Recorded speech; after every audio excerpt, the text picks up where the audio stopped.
Okay, you made it to section 9. If you made it this far, I appreciate it.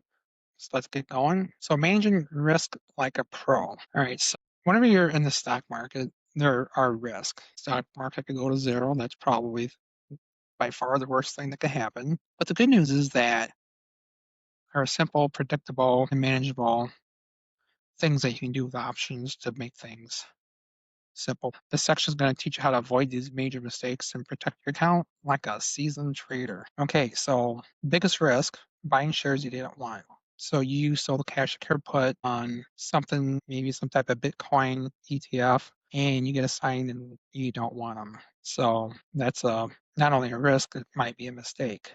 To avoid that, remember, we're trying to choose good ETFs or stable stocks that you feel comfortable owning if you get assigned. Only sell puts on stocks, ETFs that you generally would want to own or wouldn't mind owning. If you're not happy owning those 100 shares, do not sell cash secured put on that ticker. For example, I sell cash secured puts on SoFi. SoFi's profitable, it's growing, and I personally don't mind if I get assigned shares of SoFi. That is not a recommendation. I'm just telling you what I do. And remember, getting assigned is very predictable. Okay, the second risk, selling your shares earlier than planned. So for covered calls, your shares might be sold at the strike price when the stock rises. The risk here is that the stock price takes off and goes way above your strike price, you may have missed out on potential bigger profits. However, this isn't really dangerous. It just means that you missed out on potential gains. Let's say I own SoFi at 28 and I sold a covered call at 30. And the price goes to 35 and I have to sell at 30, I missed out on that $5. Well, let's say I didn't sell an option. Let's say I have SoFi at 28. The price of SoFi goes to 35 and the price of SoFi comes back to 29. Well, if I hadn't done anything, I'm up $1 by selling that option. I would have made the premium by selling that option. I would have sold at 30, price could have came back down, back to 29, sell another cash secured put, maybe at 28 again, and perhaps get assigned again at 28 or even more. So you kind of got to look at the big picture when you're doing this. There's going to be times when the price goes above the strike price and you feel like you've lost out. But then if you watch that price in the next couple of weeks, chances are it's going to come back down before it goes back up again. Now, that's not a promise. It's just something that happens. And remember, when you do a covered call, you are exchanging some potential upside for immediate guaranteed income.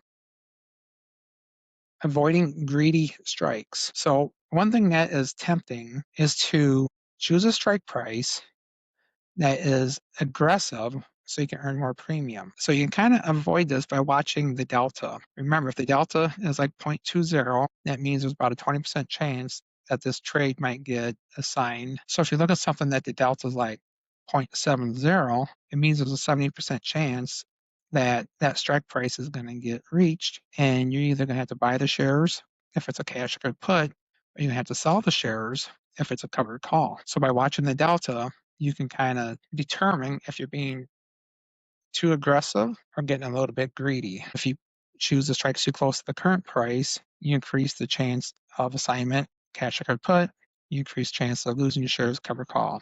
And like I said, look at the delta.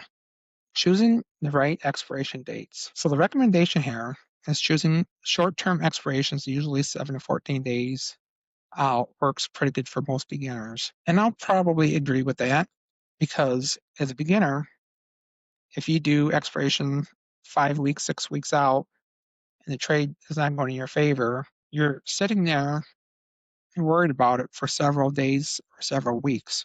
By doing shorter trades, the trade will end sooner and just basically gives you less time to worry about it and suffer anxiety. So by doing the shorter trades, you have faster premium decay, which is good. And what I mean by this, when you sell something, the shorter expiration means the price is going to go down faster. So when you buy it back, or it's going to expire faster at zero, and remember, buy low, sell high. And you have probably better predictable outcomes. When you go out longer than 14 days, 21 days, or a month, Lots of things can happen.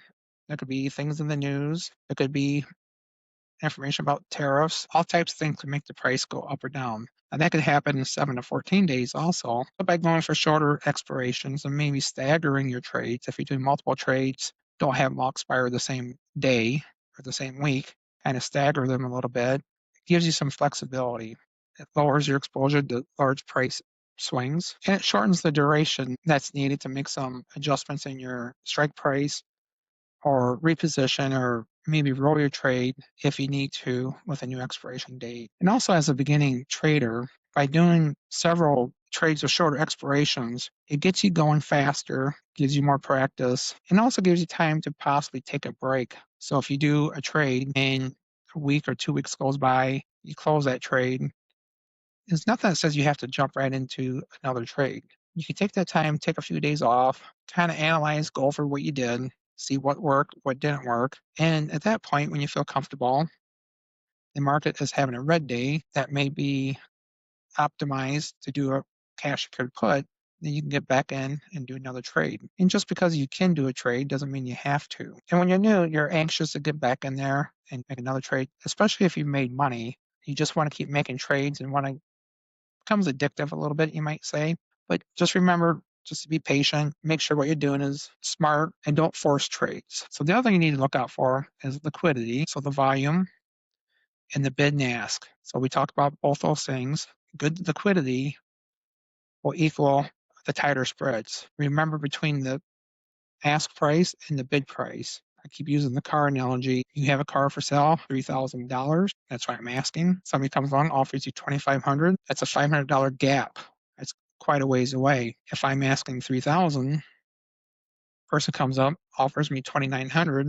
Now that's probably more doable. At that point, if we meet in the middle, it's probably still a decent deal for both of us. So you want to make sure there's a lot of action, lots of volume going on, lots of buyers and sellers, which makes the spread closer so you can get in and out at the price that you are comfortable at. So that ends up being a better fill and then more predictable pricing. And that's what makes popular ETFs like QQQ and SPY good for option trading. There's a lot of people trading those.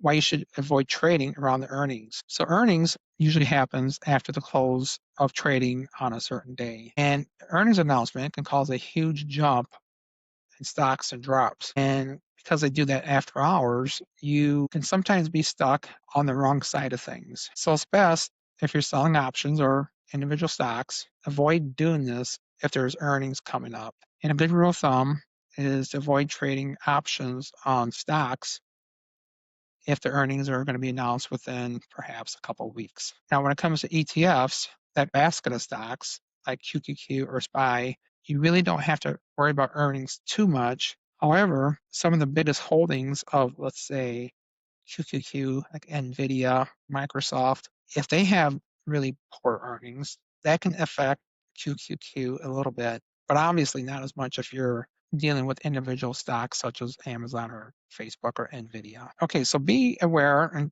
be familiar with your exit options, meaning exit choices. Every trade will give you some choices. You can let it expire normal.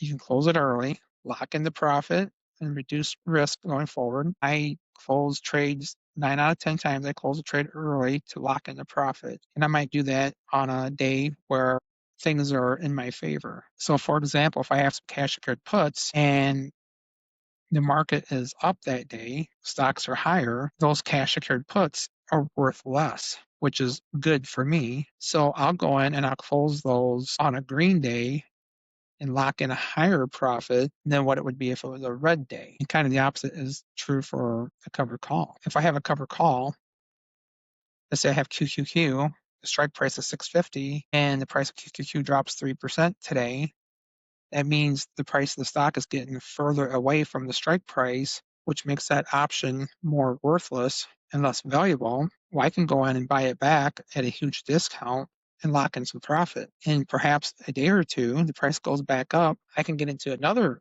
covered call, perhaps make as much premium as I did the first time, all the time pocketing a few $100s because I bought it back early. So I don't want to get too far ahead of ourselves, But after you do this for a while, you'll start seeing those trends and you'll get pretty good at this and recognizing things like this, which makes this even more profitable than what it would be if you just sold the options and just let it run till the end, which is for beginners, which is oftentimes the best thing to do. And the third thing we talked about, rolling your option out, which can be useful at times, but not necessary. So risk isn't just about avoiding losses, it's about controlling the outcome. So remember, with cash secured puts and covered calls, these things you can control. So you choose the terms, you choose the price, you choose the timeline, expiration dates, you choose the ticker, what stock or ETF you're going to trade, and your maximum risk is clearly defined up front. So that's what makes cash secured puts and covered calls pretty good for beginners. Okay, that wraps up section 9. Jump into section 10, building your complete wheel strategy plan.